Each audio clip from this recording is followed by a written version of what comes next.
নতুন আরেকটা রেসিপিতে সবাইকে আমন্ত্রণ জানাচ্ছি। আশা করি সঙ্গেই থাকবেন। আসসালামু আলাইকুম। আশা করি সবাই ভালো আছেন। আমি আলহামদুলিল্লাহ ভালো আছি। আজকে খুবই সহজ কিন্তু মজার একটা রেসিপি সবার সাথে শেয়ার করব। পাঙ্গাস মাছ তো আমরা অনেকে অনেকভাবে খেয়েছি, কিন্তু আজকে যে রেসিপিটা সবার সাথে শেয়ার করব, একবার হলো বাসায় ট্রাই করবেন, আশা করি খুবই ভালো লাগবে। তো এখানে আমি বড় সাইজের পাঙ্গাস মাছ ছোট ছোট টুকরা করে কেটে নিয়েছি। তো মাছটা আমি গরম পানি দিয়ে খুব ভালো করে ধুয়ে নিয়েছি। আর এখানে হচ্ছে আমি 3 ধরনের সবজি ব্যবহার করব। পুঁই শাক, আলু আর কচুরছড়ি দিয়ে এই তরকারিটা রান্না করব। তো শাকগুলো আমি ভালো করে কেটে ধুয়ে নিয়েছি। আর এখানে আমি আলু ছোট ছোট টুকরা করে কেটে নিয়েছি। কচুরছড়িগুলো আলুর মতো করেই টুকরা করে কেটে নিয়েছি।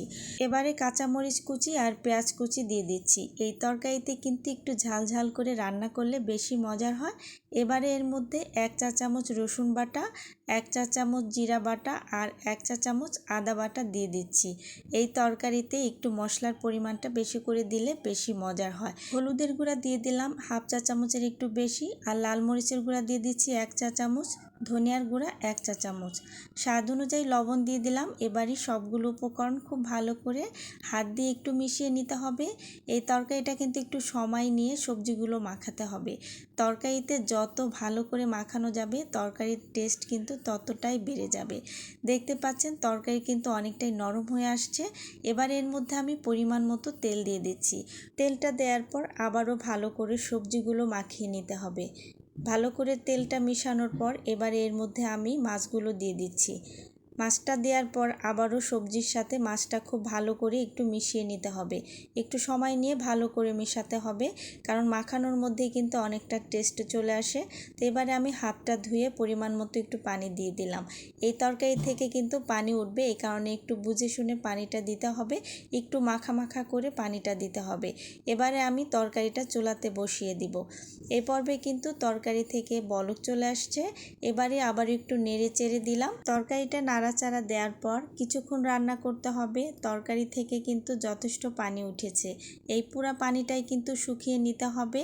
এই পর্বে কিন্তু তরকারি থেকে অনেকটা পানি শুকিয়ে গেছে। একটু হালকাভাবে নাড়াচাড়া দিয়ে নিলাম যাতে মাছগুলো ভেঙে না যায়, হালকাভাবেই নাড়তে হবে। এই পর্বে কিন্তু তরকারির কালারটা অনেক সুন্দর হয়েছে আর পানি কিন্তু অনেকটাই শুকিয়ে গেছে।